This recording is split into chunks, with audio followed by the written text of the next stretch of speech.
School में सालाना परीक्षा की तैयारी चल रही थी। सभी बच्चे पढ़ाई में ध्यान दे रहे थे। अध्यापकों ने कहा, इस बार अगर परीक्षा में कोई भी नकल करेगा या कोई पर्ची लेकर परीक्षा में बैठेगा तो उस पर भारी जुर्माना लगाया जाएगा और उसे परीक्षा से बाहर किया जाएगा। कक्षा के सबसे लास्ट बेंच पर बैठे दीपक के मन में चल रहा था कि इस बार नकल से परीक्षा कैसे पास करूं, क्योंकि दीपक पिछले कई वर्षों से नकल कर कर पास होता आ रहा है। वो इस बार भी सोच रहा है कि कैसे नकल कर कर परीक्षा पास करूं, कहीं मुझ पर जुर्माना ना लग जाए। दीपक इस बार 8वीं कक्षा की परीक्षा देने जा रहा था। कुछ दिनों बाद परीक्षा के पहले दिन सुबह ही दीपक सोच रहा था कि इस बार पर्ची लेकर जाऊं या ना जाऊं। कुछ ही देर बाद दीपक अपना मन बना लेता है, जो होगा देखा जाएगा, मैं पर्ची लेकर ही जाऊंगा। वो किताब में से सभी प्रश्नों के उत्तर वाली पर्ची ले लेता है। सभी पर्चियों को छुपाकर दीपक परीक्षा में बैठने लगता है। तभी परीक्षा ले रहा अध्यापक बोलता है, जिसके पास कोई भी नकल वाली पर्ची हो वो मुझे पकड़ा दो, वरना बाद में किसी के पास कोई भी पर्ची मिली तो उस पर भारी जुर्माना और परीक्षा से बाहर किया जाएगा।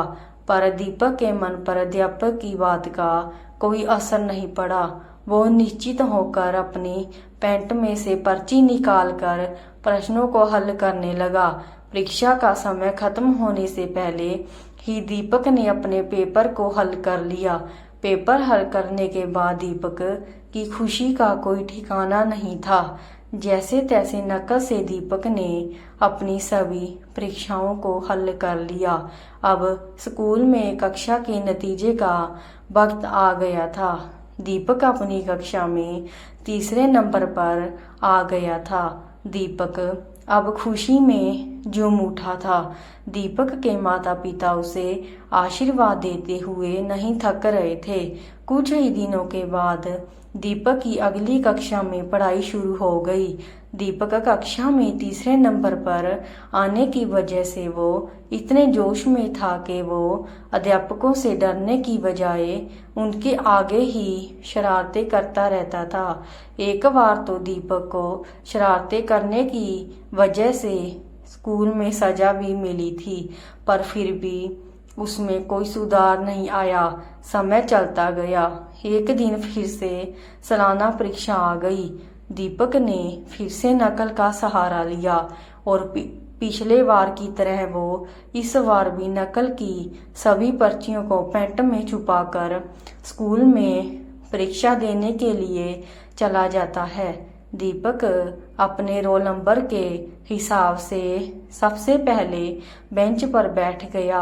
पहले बेंच पर बैठने की वजह से दीपक बहुत उदास था, क्योंकि वो अब आसानी से पर्ची निकालकर पेपर नहीं कर सकता था। अध्यापकों ने इस बार भी परीक्षा शुरू होने से पहले यह चेतावनी दी कि अगर किसी के पास नकल की कोई भी पर्ची हो वो मुझे पकड़ा दे, बाद में परिणाम बहुत बुरा होगा।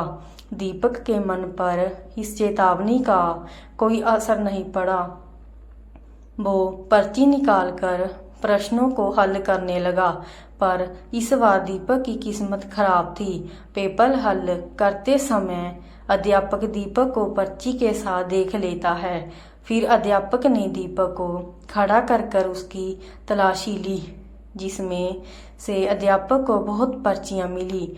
दीपक अध्यापक से हाथ जोड़कर माफी मांगने लगा, कहने लगा, मेरे से गलती हो गई, आगे से ऐसा कुछ नहीं होगा, कृपया मुझे माफ कर दो। अध्यापक ने दीपक को कहा, गलती छोटी बड़ी हो उसे माफ किया जा सकता है, पर जो तुमने की है वो माफी के लायक नहीं है। इस गलती से तुम्हारी सारी जिंदगी खराब हो सकती है, इसीलिए तुम्हें सजा मिलनी जरूरी है। फिर अध्यापक दीपक को परीक्षा से बाहर जाने को कहते हैं। उसको इस साल की सभी परीक्षाओं से उसे फेल किया जाता है। जब दीपक के माता पिता को उसकी पूरी सच्चाई का पता चला तो उनके मन को बहुत ठेस पहुंची। उस अपने माता पिता को दुखी होता देखकर दीपक भी बहुत उदास था और उसने अपने माता पिता से वादा किया कि वो आगे से अच्छी पढ़ाई कर कर अपनी मेहनत से पास होकर दिखाएगा।